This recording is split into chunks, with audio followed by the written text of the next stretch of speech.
Bueno, pues vamos a comenzar. Les decía que el día de hoy vamos a ver un repaso del módulo 6, que fue el que estuvieron viendo en esta semana que pasó. ¿Se acuerdan que cuando vimos anatomía y fisiología renal, hablábamos de la función que tienen los riñones como reguladores de agua, de electrolitos, que son funciones vitales para el organismo? Entonces, en esta etapa o en este módulo 6 vimos un poquito más a detalle toda esa información. Hoy va a ser nada más como un repaso breve porque tenemos poco tiempo para esta clase. Voy a dar un repaso como de los puntos más importantes que se vieron en las lecciones que ustedes vieron en la semana y bueno, todo para que logremos entender de qué manera los riñones tienen esta función importante de regulación en el equilibrio hidroelectrolítico del cuerpo.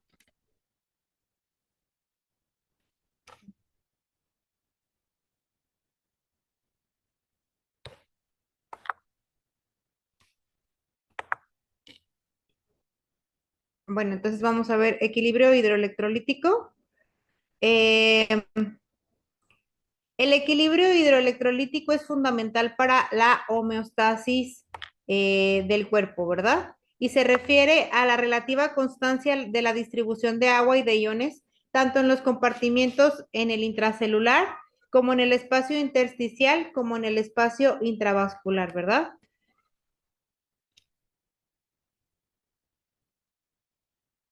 En todas las personas, el agua corporal es gran parte de nuestra composición.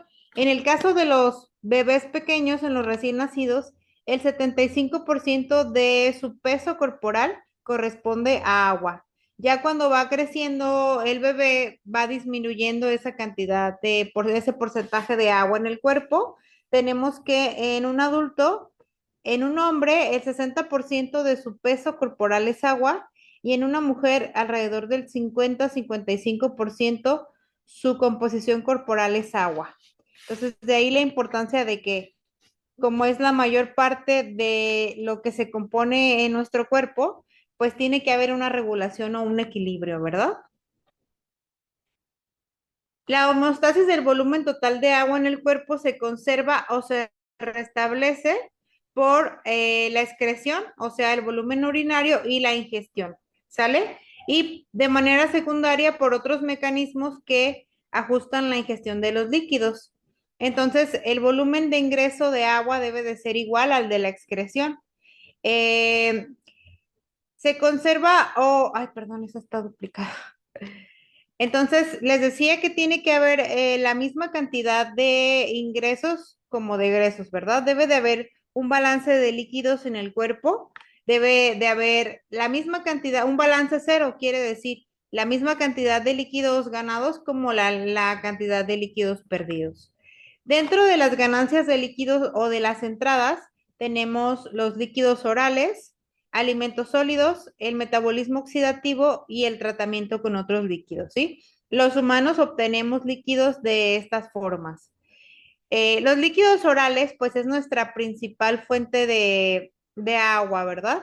Ingerimos alrededor de 1 litro a litro y medio por vía oral, pero la ingesta de líquidos varía mucho, ¿verdad? Hay personas que pueden llegar a tomar hasta 2, 3 litros de agua en un día, o hay gente que no toma ni medio litro, ¿verdad? Esta regulación no es muy precisa, ¿verdad? Tiene que haber muchos factores tanto sociales, emocionales y fisiológicos. Entonces, es un aproximado de litro a litro y medio, pero puede ser muy variable la cantidad de agua que una persona consuma en un día. También obtenemos agua por medio de los alimentos sólidos, ¿verdad? Sabemos que tanto la carne como las frutas, las verduras, cualquier guisado que cocinemos tiene agua, ¿verdad? Entonces, la carne tiene alrededor del 70% de agua en su peso y las frutas y las verduras, depende el tipo que sea, pero casi el 90% de su peso es agua. Entonces, no solamente el agua que comemos se debe de contabilizar en estos líquidos, sino también los alimentos sólidos. Cualquier alimento, especialmente los alimentos que sean muy acuosos, como caldos o cosas así, contienen más cantidad de agua, ¿verdad? Y las frutas y las verduras, pues su mayor parte de lo que comemos es agua. También obtenemos agua a través del metabolismo oxidativo. ¿Qué es el metabolismo oxidativo? La oxidación de los carbohidratos, las proteínas y las grasas. Estas, este metabolismo de estas comidas también se obtiene agua, alrededor de 300 mililitros de agua en lo que comemos en esto. Se obtiene el agua al final de las reacciones químicas cuando se metabolizan estos carbohidratos, proteínas y grasas. También se puede obtener líquidos a través de un tratamiento con líquidos. La obtención de líquidos se puede realizar también por vía parenteral, ¿verdad? Como las soluciones de irrigación. Por ejemplo, nosotros estamos habituados en el medio hospitalario a usar el acceso venoso y la sonda nasogástrica como medio de aporte de agua y solutos, ¿verdad? Como la glucosa y el sodio. En una situación normal, una persona necesita 35 mililitros de agua por kilogramo por día, ¿sale? Si una persona está en un estado donde no puede recibir la vía oral, entonces se le tiene que sustituir esta, este suministro de líquidos a través de vía venoso o parenteral, ¿verdad? Perdón, o enteral. Un adulto necesita 35 mililitros de agua por kilogramo por día, un niño de 50 a 60 mililitros de agua por kilogramo por día y un bebé hasta 150 mililitros de agua por kilogramo por día. ¿Por qué? Porque aumenta conforme son más pequeños, porque ya vimos que su composición corporal es más porcentaje de agua que los adultos. Entonces, un niño más cantidad de agua que un adulto y un bebé todavía más cantidad de agua. Entonces, es por eso que es importante cuando una persona, un adulto tiene diarrea, a veces no es tan, diarrea, vómito no es tan complejo o tan peligroso como lo es en un bebé, ¿no? Sabemos que los bebés rápidos se ponen graves por cuestión de que ellos pierden agua y para ellos es como gran cantidad de su composición. Entonces, si ellos pierden esta agua, se tiene que reponer rápidamente porque sí pueden llegar rápidamente a un estado de deshidratación. Entonces, esas son las cuatro maneras en cómo podemos obtener líquidos, ¿no? O a cómo se dan esas entradas de agua en el organismo. Por los líquidos que tomamos, agua y otras líquidos, jugos, refrescos, otras cosas. Los alimentos, como la carne, las verduras, el metabolismo de proteínas y grasas y por vías parenterales, ¿verdad? También tenemos la pérdida de líquidos, o sea, el contrario o las salidas, se da por medio de la orina principalmente, que es lo que nosotros estamos estudiando ahorita, ¿verdad? La piel, los pulmones, el tracto gastrointestinal, pérdidas adicionales y pérdidas al tercer espacio. La orina, pues sabemos, ¿verdad? Ya habíamos estudiado cuando vimos anatomía y fisiología que los riñones son los principales reguladores del equilibrio hidroelectrolítico. Alrededor de 180 litros de plasma son filtrados a diario por ellos. Les hablaba yo cuando vimos la clase de anatomía y fisiología que los riñones están en el glomérulo filtrando agua constantemente. Constantemente el agua se filtra, se filtra, se filtra. 180 litros diarios, o sea, es una cantidad grandísima de agua, pero no orinamos esos 180 litros. ¿Se acuerdan que se filtra en el glomérulo, pero el 99% de lo que se filtra se reabsorbe en el túbulo renal? Entonces, solamente orinamos aproximadamente litro y medio de orina al día. Depende también y es muy variable porque tiene que ver con la ingesta diaria que haga la persona de agua en el día y de la comida también, de la dieta, según lo que coma. Entonces, pero la principal forma de salida de agua de nuestro cuerpo es a través de la orina. También perdemos agua a través de la piel. Cada día se producen pérdidas de líquidos que se dividen en pérdidas sensibles o insensibles, de 500 a 600 mililitros. Las pérdidas insensibles son las que se producen por la evaporación de la piel sin que nos demos cuenta. O sea, nuestra piel está constantemente evaporando y muchas veces ni siquiera nos damos cuenta. Estas pérdidas pueden aumentar cuando hay alguna situación como una quemadura o en caso de fiebre. Este tipo de pérdidas prácticamente carecen de electrolitos, solamente se pierde agua. Y también tenemos las pérdidas sensibles, que viene siendo el sudor. Son importantes para disipar el calor del cuerpo, pero contienen una cantidad importante de electrolitos. Las pérdidas insensibles no contienen electrolitos o contienen muy pocos, más agua que electrolitos, pero el sudor sí contiene una cantidad importante de electrolitos. El volumen de pérdida varía mucho según el nivel de actividad del individuo, ¿verdad? Claro, una persona que tiene más actividad física, pues pierde más agua a través del sudor que una persona que no hace actividad física. Y la temperatura ambiental, ¿verdad? Si estamos en una zona donde hace más calor, obviamente vamos a sudar más que en una zona donde está más fresco. Y pues en casos extremos, ¿verdad? En situaciones cuando está haciendo demasiado calor o se hace demasiado esfuerzo físico, se puede llegar a perder hasta 2 litros por hora. Entonces, una persona también por causas de sudor se puede deshidratar. Por ejemplo, en las zonas de la costa, ¿no? O del norte allá de México, por ejemplo, donde hace muchísimo calor, las personas sí tienen que estar sustituyendo sus pérdidas con sueros. ¿Por qué? Porque ya vimos que a través del sudor se pierden muchos electrolitos. También se producen pérdidas de líquido a través del por todo el proceso fisiológico de la respiración. Esta cantidad puede ser aumentada si aumenta la frecuencia e intensidad respiratoria y en climas secos, ¿verdad? Entonces, a través de todo el proceso fisiológico de la respiración en los pulmones, también se pierde agua, alrededor de 400 mililitros de agua. Y también en el tracto gastrointestinal. En condiciones normales se pueden perder de 100 a 200 mililitros de agua en el tracto gastrointestinal, o sea, en las heces fecales. Aunque el papel que desempeña el tracto gastrointestinal es fundamental para la regulación hídrica, dado que es el lugar donde entran los líquidos, ¿verdad? A través del tracto gastrointestinal entran los líquidos, entra la comida, entonces tiene una función muy importante todo este tracto, todo el sistema digestivo, porque es donde se absorben estas aguas. Las pérdidas gastrointestinales que son anómalas, o sea, que no son normales, que puede ser aspiración, vómitos o diarrea, pueden ser de gran importancia, ¿verdad? Si tenemos estas pérdidas gastrointestinales anómalas, podemos tener un problema en la persona porque ya se hace un desequilibrio hidroelectrolítico.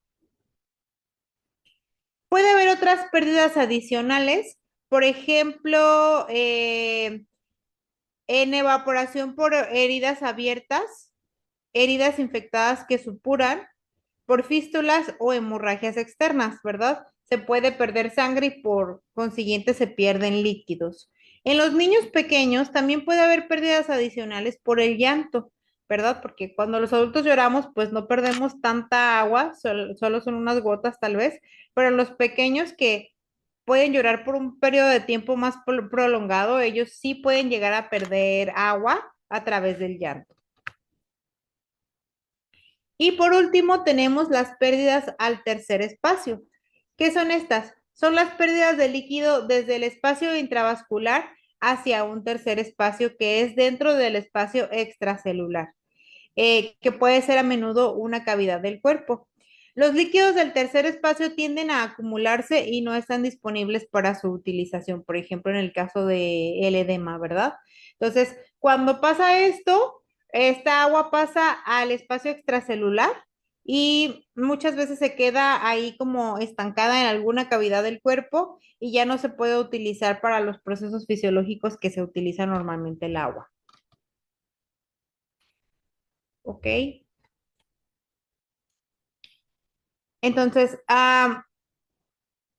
Dentro del proceso del equilibrio hidroelectrolítico, tenemos que puede haber alteraciones del equilibrio hidroelectrolítico, ¿verdad? Que es parte de lo que vimos en la semana.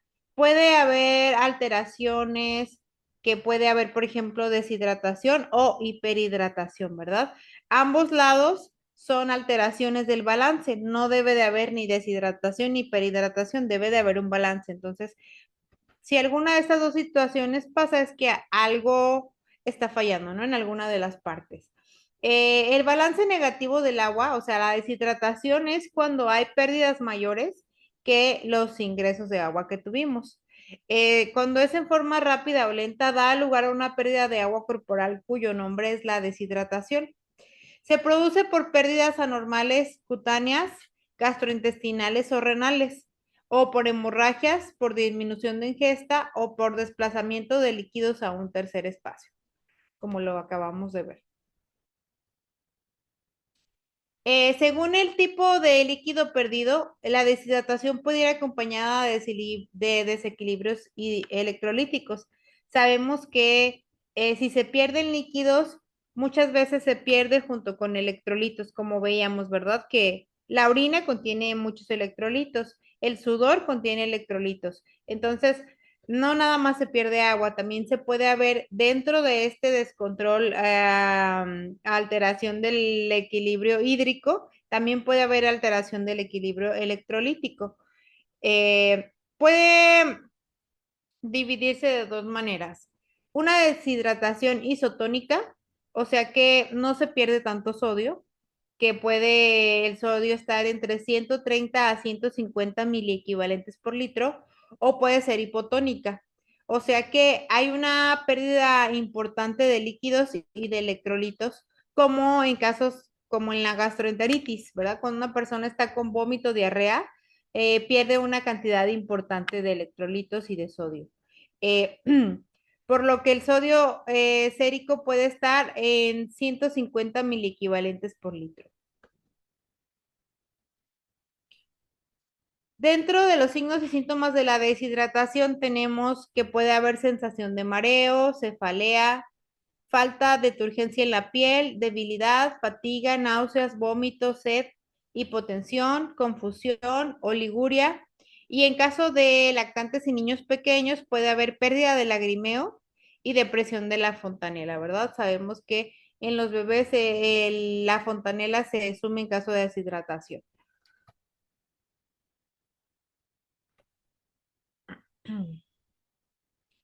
Entonces, el tratamiento de apoyo, en caso de cuando una persona presenta esta alteración del equilibrio hidroelectrolítico, que es la deshidratación, se tiene que restablecer el volumen normal de líquidos y se tiene que hacer las correcciones de alteraciones ácido-básicas y electrolíticas.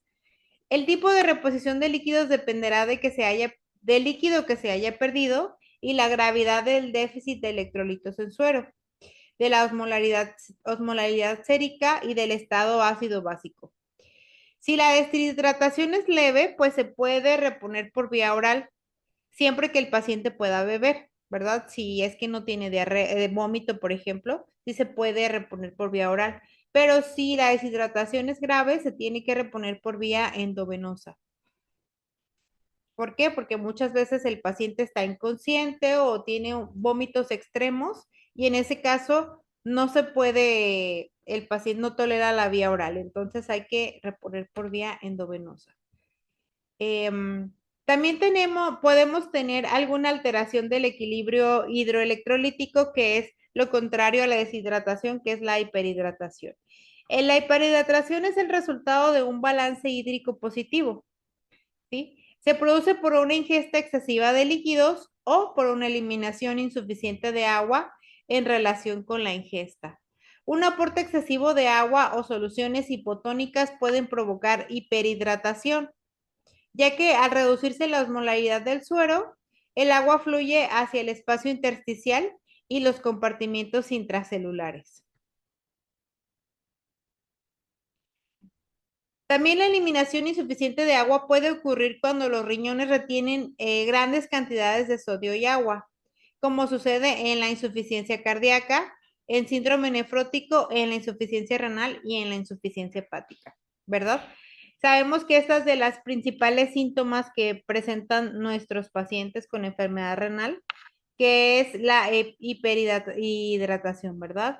Cuando el riñón ya no hace su función, o sea, en la insuficiencia renal se pierde el número funcional de nefronas, entonces disminuye el filtrado glomerular, ¿sí? Los glomérulos van disminuyendo su funcionalidad, entonces se va quedando agua dentro del organismo, pero esto ya es cuando la enfermedad renal está en una etapa muy avanzada, porque en los primeros estadios la persona puede seguir orinando de una manera normal, puede seguir eliminando esos líquidos, pero ya cuando de plano se pierde gran porcentaje de la funcionalidad de los riñones, o sea, de sus nefronas funcionales, de sus glomérulos que son los que hacen la filtración, entonces es cuando se empieza a acumular agua en el cuerpo del paciente. Entonces, la hiperhidratación puede ocurrir cuando se retienen grandes cantidades de agua o ya sea por insuficiencia cardíaca, renal o por también fallo hepático. Los signos y síntomas, pues como el agua tiene un peso, las manifestaciones clínicas, pues es el edema, ¿verdad? Es visible en las zonas más declives del cuerpo, por ejemplo, los pies, ¿verdad? La espalda y los glúteos si la persona está acostada. Pueden aparecer también alteraciones mentales como confusión o letargia, aumento de peso, distensión de las venas del cuello, disnea e incluso ortopnea. ¿Sale? ¿Tenemos alguna duda hasta aquí, chicos? ¿Todo bien?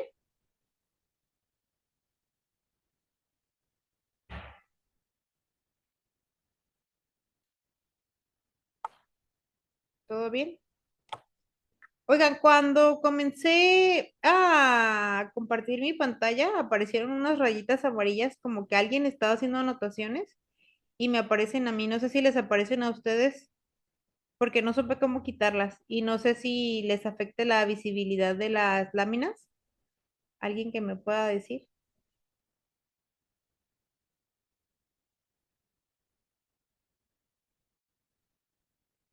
Sí parece, pero sí se ve bien la diapositiva.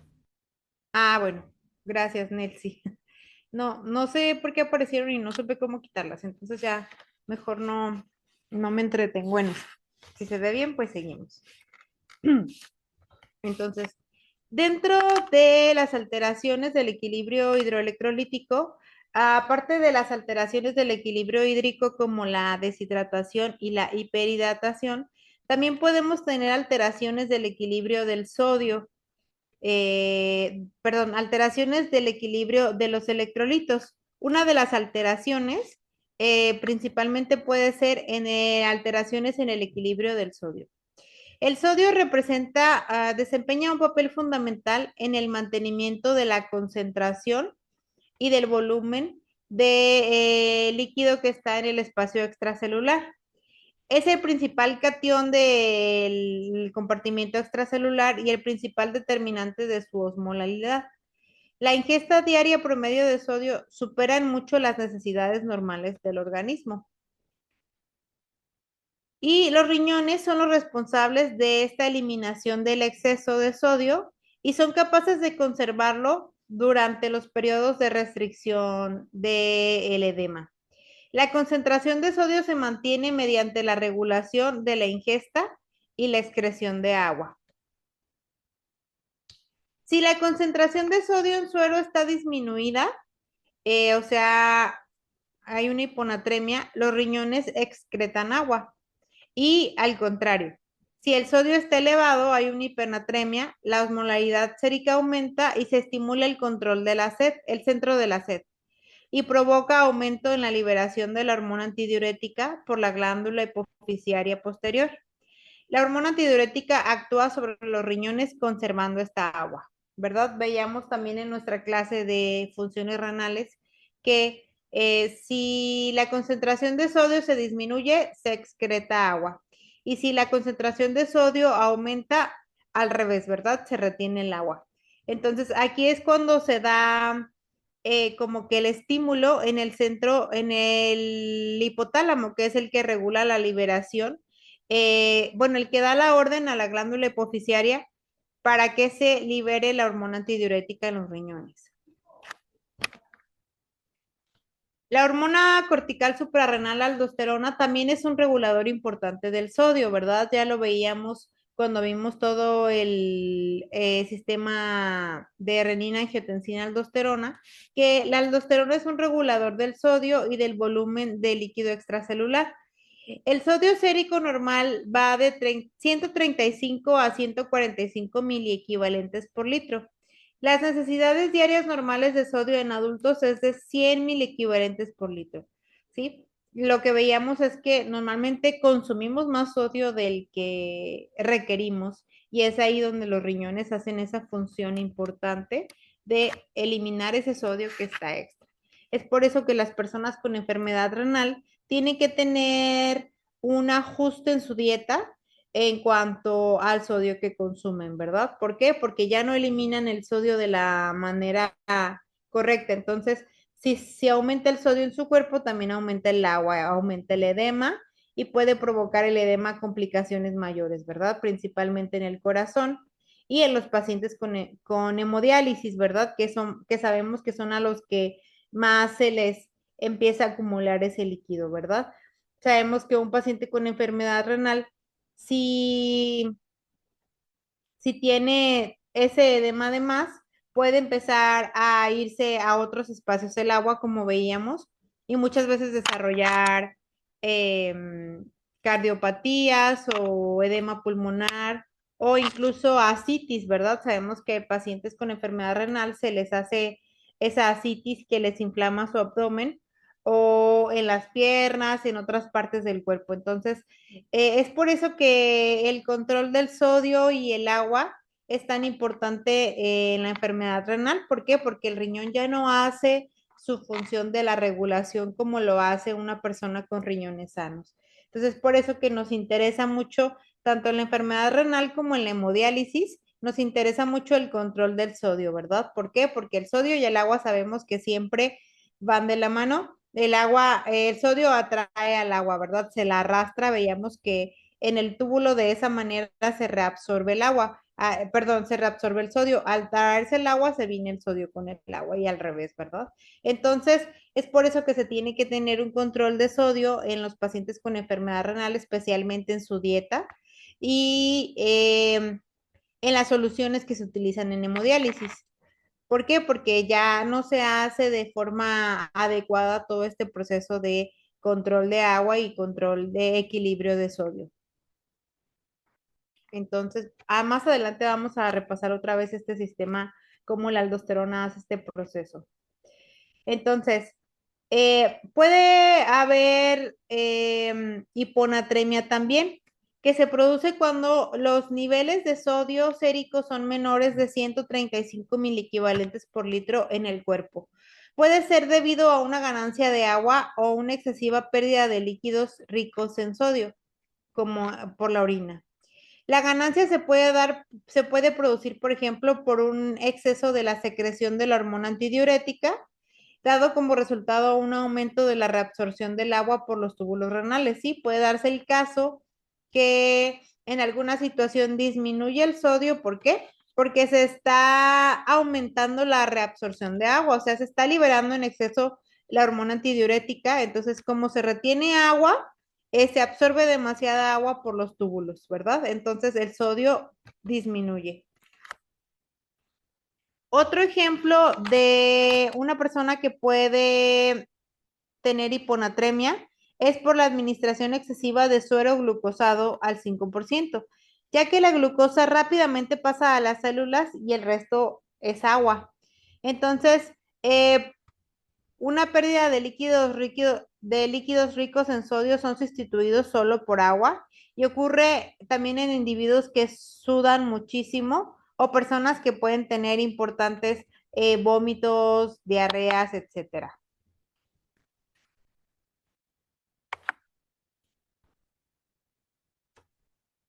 La concentración disminuida de sodio en el líquido extracelular hace que el agua pase desde el líquido intersticial al espacio intercelular por ósmosis y se produce un edema generalizado, un edema celular generalizado, ¿sí? Cuando disminuye el sodio en el cuerpo, disminuye el sodio en el líquido extracelular y hace que el agua, ¿se acuerdan que en la lección veíamos que la ósmosis siempre tiende a regular esa cantidad de concentraciones de agua y de solutos, ¿verdad? Si una cantidad tiene más solutos en cierta cantidad de agua que otra, entonces pasa agua de la que tiene menor solutos a la que tiene mayor solutos para que esté igualada en concentraciones. Entonces, eso es la ósmosis. Cuando el sodio disminuye, pasa agua del líquido intersticial al espacio intercelular, entonces produce un edema celular generalizado. Este edema en las células cerebrales puede producir síntomas como irritabilidad, confusión, desorientación, calambres musculares, incluso convulsiones y coma.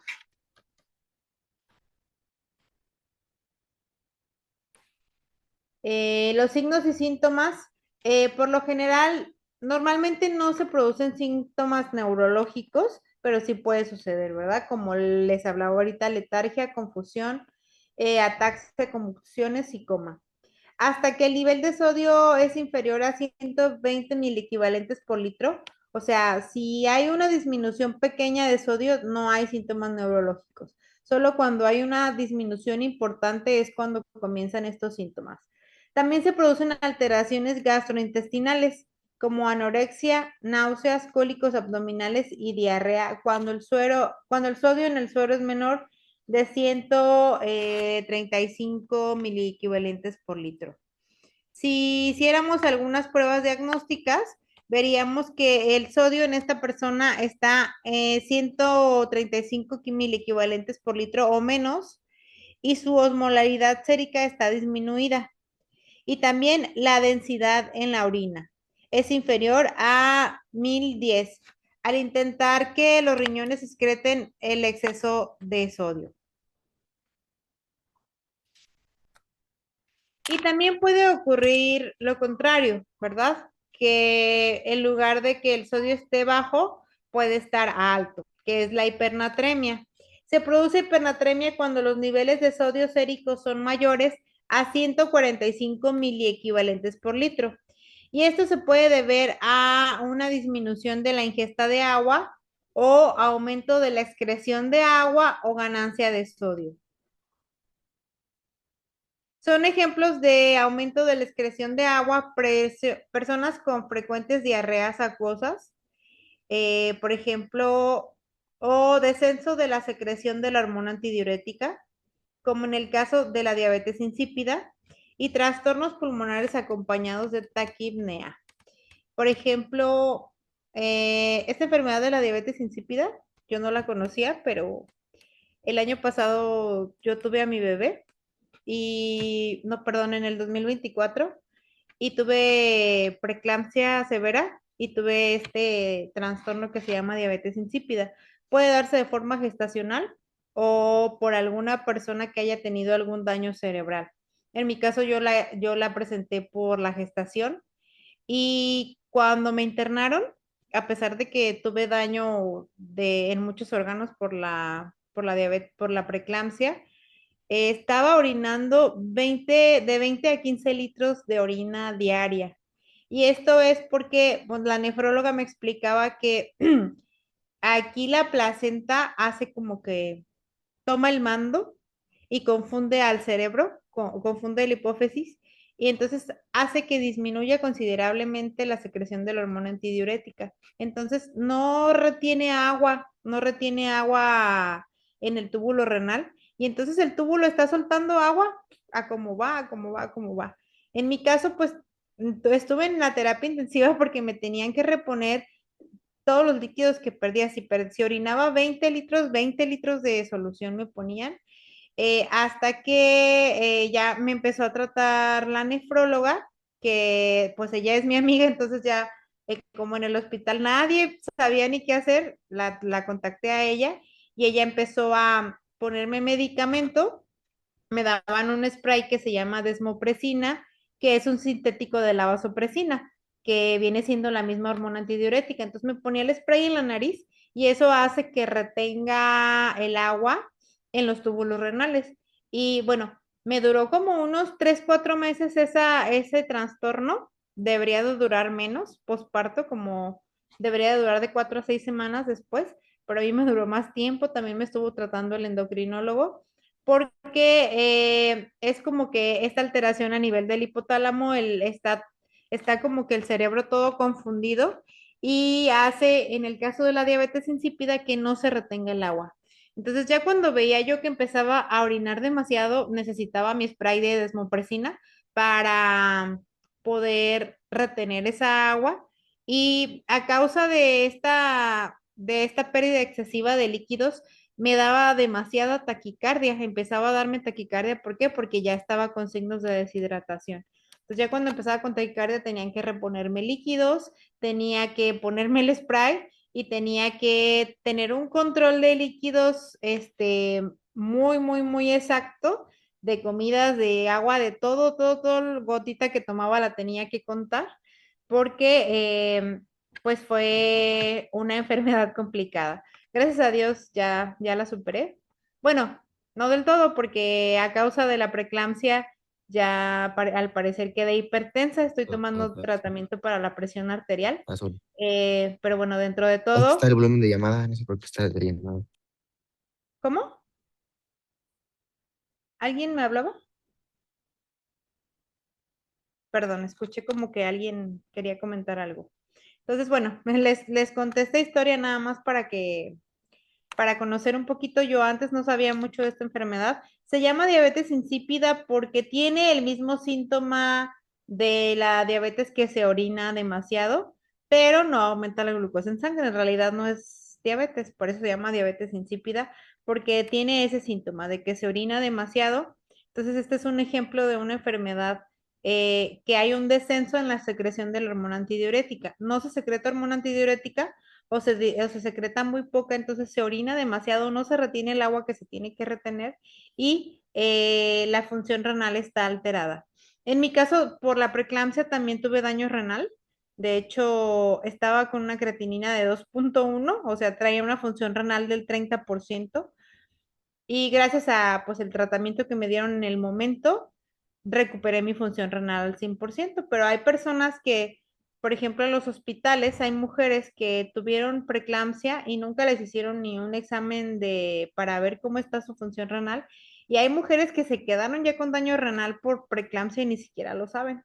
Entonces, en el caso, por ejemplo, en este caso en el hospital, pues tiene que haber una atención integral, ¿verdad? No nada más.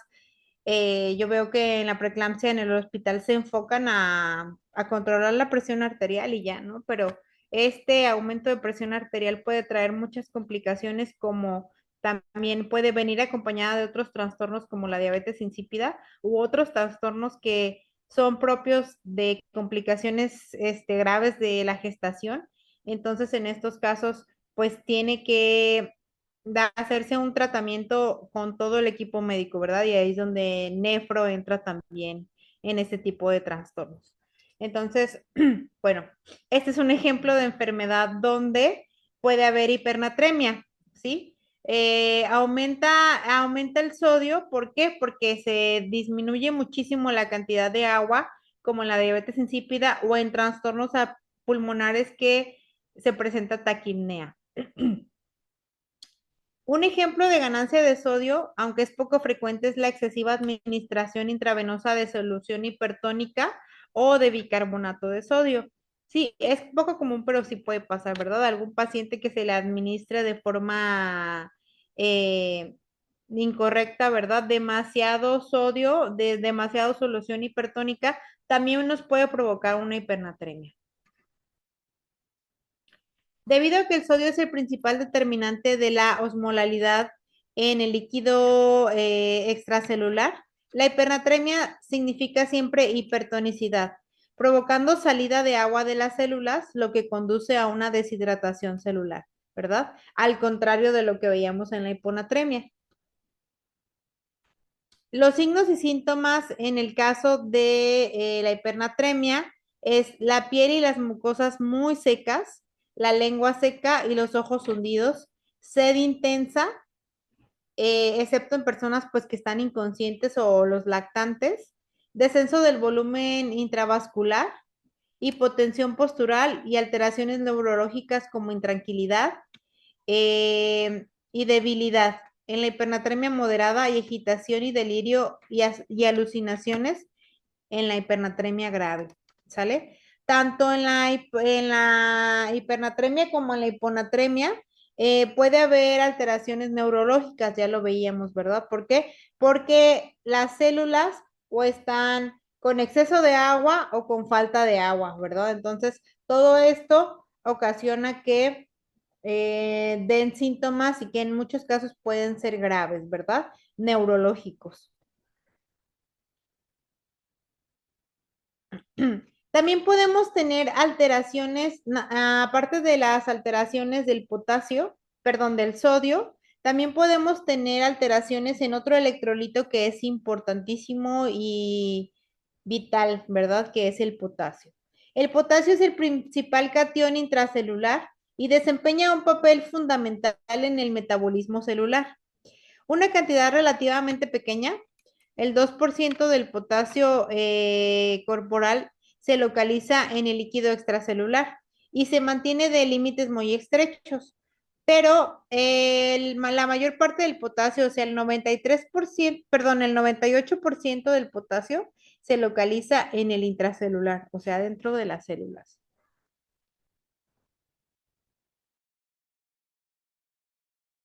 Potasio en el intracelular y el extracelular ayuda a determinar el potencial de membrana en reposo de las células nerviosas y musculares. Cualquier alteración en el nivel plasmático de sodio nos puede afectar las funciones neuromusculares y cardíacas, ¿sí? Sabemos que el potasio es importante y súper peligroso en el caso de los pacientes en la enfermedad renal, ¿verdad? Sabemos que muchos de los pacientes en hemodiálisis con enfermedad renal mueren por fallas cardíacas y muchos pacientes mueren por hipercalemia. La mayoría de las veces no nos damos cuenta o ni el paciente se da cuenta, pero por ejemplo, yo me daba cuenta cuando estaba en hemodiálisis, pacientes que tú sabías que se excedían en el potasio. Por ejemplo, tenía un paciente que le encantaban las guayabas y llegaba muriéndose, todo acalambrado, todo rápido, hemodialícenme y ya después, pues, ¿qué comió don fulanito? Ah, pues me eché un costal de guayabas, o sea, no era una, dos, era un costal. Y ese señor de repente nos dijeron, se murió don fulanito porque le dio un paro cardíaco en su casa.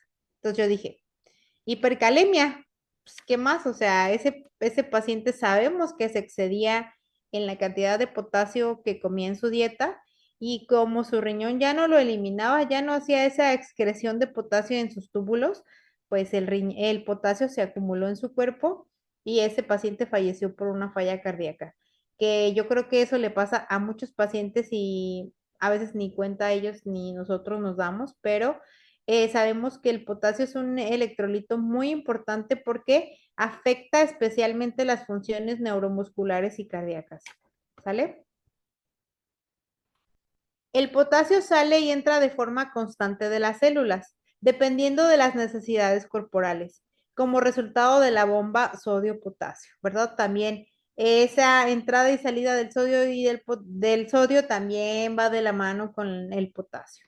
El organismo adquiere potasio a través de los alimentos, por ejemplo, los plátanos, las pasas, naranjas, aguacates, frijoles, patatas y ciertas verduras y carnes y de los medicamentos como el cloruro potásico, el captopril y los antiinflamatorios no esteroideos.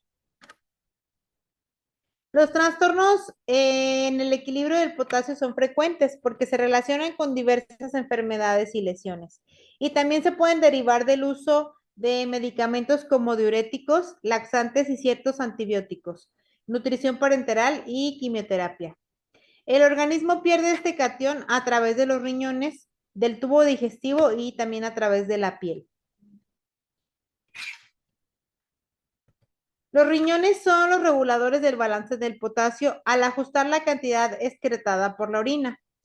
Alrededor de un 80% del potasio se excreta diariamente a través de la vía renal, ¿verdad? ¿Se acuerdan en dónde se excreta el potasio?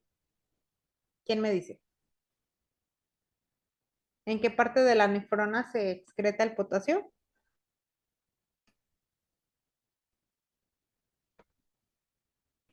¿Nadie se acuerda ver la clase de anatomía?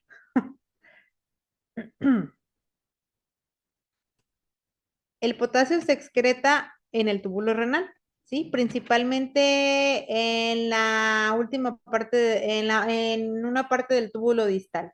Sí, en una parte del túbulo distal es donde ya se excreta potasio, se elimina potasio para ya hacer una regulación exactamente del potasio que se va y el potasio que se queda. A medida que el nivel sérico de potasio se eleva tras una sobrecarga de este catión, también lo hace a nivel de la célula tubular renal. Esto crea un gradiente de concentración que favorece el desplazamiento del potasio hacia el túbulo con la consiguiente pérdida en la orina, ¿sí? El otro se pierde a través de las heces y el sudor. El el potasio sérico normal debe oscilar entre 3.5 y 5 miliequivalentes por litro. Entonces, vemos que una parte importante de este potasio, alrededor del 80% del potasio que se debe de eliminar, se elimina en la orina. ¿En dónde? En el túbulo renal, ¿sí? En el túbulo renal es cuando aumenta el potasio sérico y entonces esto ocasiona o estimula que se secrete ese potasio en el túbulo renal. El otro 20% también se puede eliminar por las heces y por el sudor, ¿verdad? Hablábamos que el sudor está cargado de electrolitos también. Y el potasio sérico normal, ya se los decía, debe de oscilar entre 3.5 y 5 miliequivalentes por litro. Entonces, también puede haber una complicación como la hipopotasemia o hipocalemia, que es la concentración baja de potasio, ¿verdad? Lo contrario a lo que veíamos hace rato, que el potasio es menor a 3.5 miliequivalentes por litro. Las causas pueden ser porque la persona no ingiera alimentos ricos en potasio y también puede ocurrir, aunque no es muy común, en personas que tengan algún ayuno importante o en situaciones de inanición, ¿verdad? Que no se consume alimentos ni nada. La causa más frecuente es por la excreción elevada por pérdidas urinarias, bien por problemas renales o por la administración de determinados diuréticos, ¿sí? Hay algunos diuréticos que especialmente son excretores de potasio, como la furosemida, tiazidas y el ácido etacrínico. O por pérdidas gastrointestinales excesivas también se puede dar una hipopotasemia o hipocalemia. Em,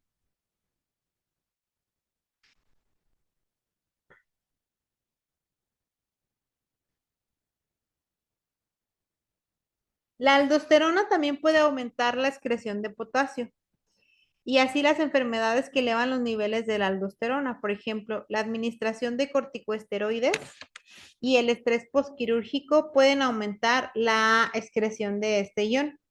Determinados medicamentos también pueden causar hipocalemia, que va de la mano con hipocalemia, como los esteroides, penicilina sódica, carbenicilina y anfotericina B.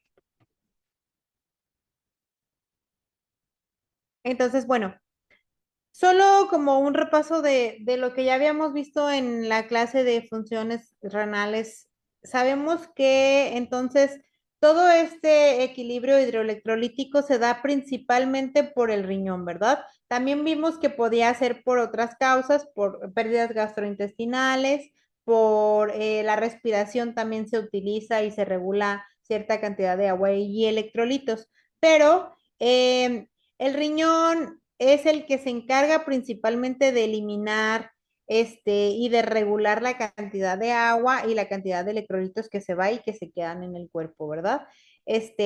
Depende el estado de hidratación del individuo, el riñón es capaz de eliminar orina más o menos concentrada.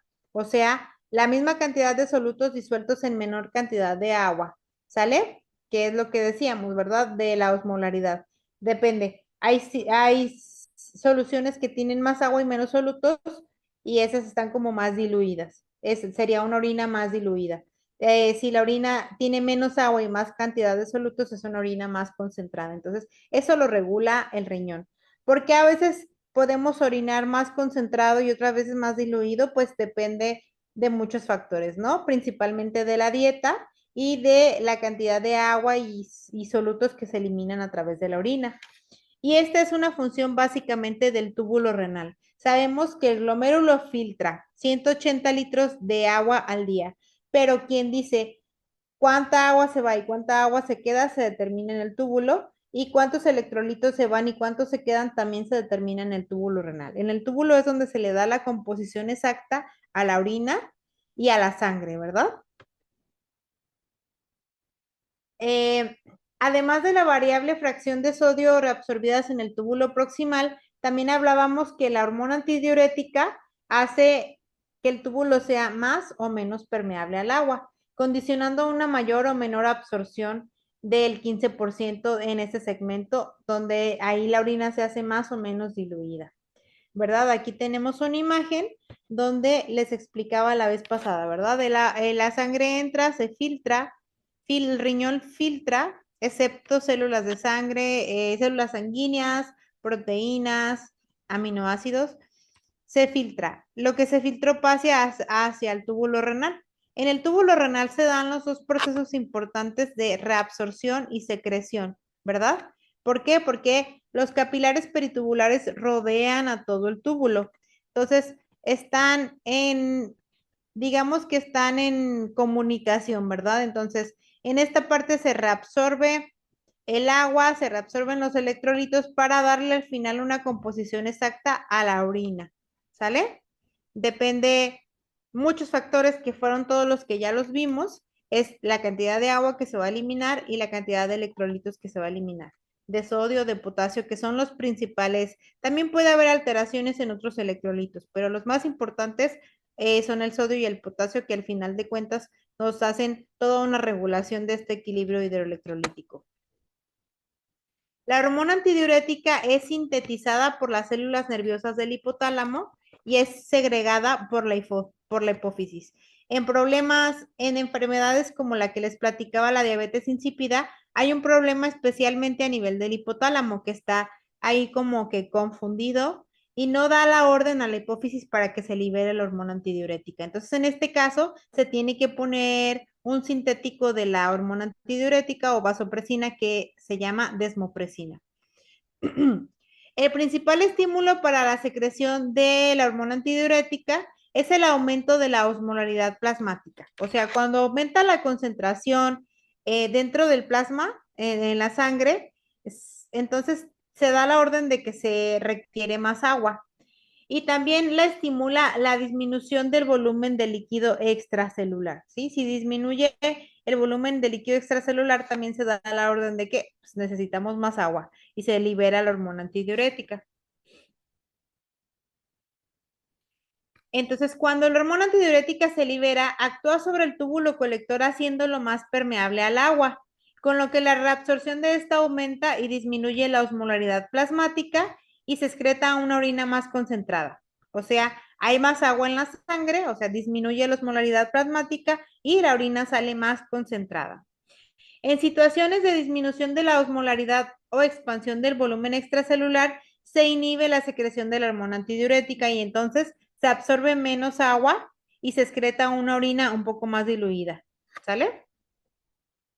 ¿Por qué? Porque se retiene menos agua y se excreta más agua en la orina. Aquí tenemos esta imagen que se las explicaba, de hecho, la clase pasada. Aquí en el hipotálamo se da la orden a la hipófisis de que se segregue la hormona antidiurética. La hormona antidiurética provoca vasoconstricción vascular e incrementa la permeabilidad del agua en los túbulos. Entonces se retiene agua, el volumen intravascular aumenta y se da también el reflejo de los varodetectores en el corazón, ¿verdad? Que es estos vasos que llegan a detectar como la presión de la sangre y de esta manera nos dice si se requiere más agua o menos agua. Entonces se da, en los varodetectores se da este reflejo y de ahí se da otra vez la orden al hipotálamo, ¿verdad? Cuando se requiere, entonces ahora de que no, ya disminuya la cantidad de la hormona antidiurética porque ya aumentó el volumen intravascular, ¿sale? Y al contrario, cuando baja, entonces otra vez se da la orden en el hipotálamo para que se segregue la hormona por la apófisis, la hormona antidiurética, provoque vasoconstricción vascular, aumente la permeabilidad. Cuando esto aumenta, ya se da como que el estímulo de una forma negativa, ¿sale? Entonces ya aumentó el volumen intravascular, entonces disminuye el reflejo de la secreción de la hormona antidiurética. Es un ciclo, ¿sale? Y pues también el riñón hace una regulación de la excreción de sodio. Menos de 1% del sodio que se filtra se elimina por la orina. ¿Por qué? Porque el 99% se reabsorbe en el túbulo renal.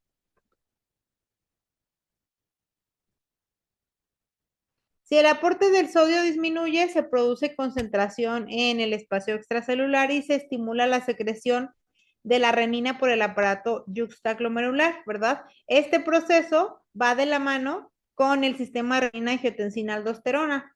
La enzima, la renina, facilita la conversión del angiotensinógeno que convierte el angiotensinógeno en angiotensina 1 cuando se une con la enzima convertidora de angiotensina, se convierte en angiotensina 2 y esta provoca vasoconstricción y estimula la secreción de la aldosterona.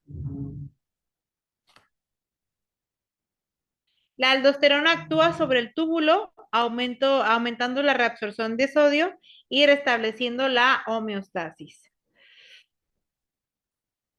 Aquí tenemos una imagen que les explicaba la vez pasada de cómo cuando se necesita agua, ¿verdad?